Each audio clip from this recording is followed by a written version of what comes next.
رسول اللہ صلی اللہ علیہ وسلم نے فرمایا، اسلام کی بنیاد 5 چیزوں پر قائم کی گئی ہے۔ اول، گواہی دینا کہ اللہ کے سوا کوئی معبود نہیں، اور بے شک حضرت محمد صلی اللہ علیہ وسلم اللہ کے سچے رسول ہیں۔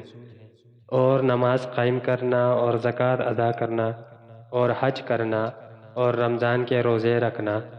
صحیح بخاری حدیث نمبر 8۔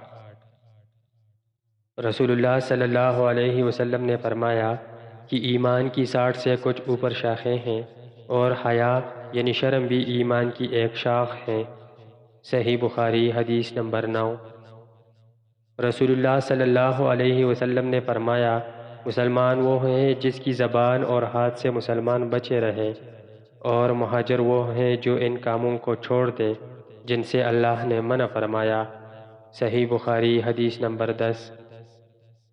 لوگوں نے پوچھا، یا رسول اللہ صلی اللہ علیہ وسلم، کون سا اسلام افضل ہے؟ تو نبی صلی اللہ علیہ وسلم نے فرمایا، وہ جس کے ماننے والے مسلمانوں کی زبان اور ہاتھ سے سارے مسلمان سلامتی میں رہیں۔ صحیح بخاری حدیث نمبر 11۔ ایک دن ایک آدمی نے ان حضرت صلی اللہ علیہ وسلم سے پوچھا کہ کون سا اسلام بہتر ہے؟ فرمایا، یہ کہ تم کھانا کھلاؤ، اور جس کو پہچانو اس کو بھی، اور جس کو نہ پہچانو اس کو بھی، الغرض سب کو سلام کرو۔ صحیح بخاری حدیث نمبر 12۔ ان حضرت صلی اللہ علیہ وسلم نے فرمایا، تم میں سے کوئی شخص ایماندار نہ ہوگا جب تک اپنے بھائی کے لیے وہ نہ چاہے جو اپنے نفس کے لیے چاہتا ہے۔ صحیح بخاری حدیث نمبر 13۔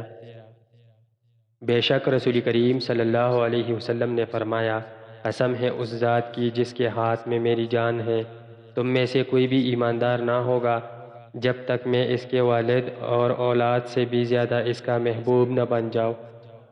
صحیح بخاری حدیث نمبر 14۔ ان حضرت صلی اللہ علیہ وسلم نے فرمایا، تم میں سے کوئی شخص ایماندار نہ ہوگا جب تک اس کے والد اور اس کے اولاد اور تمام لوگوں سے زیادہ اس کے دل میں میری محبت نہ ہو جائے۔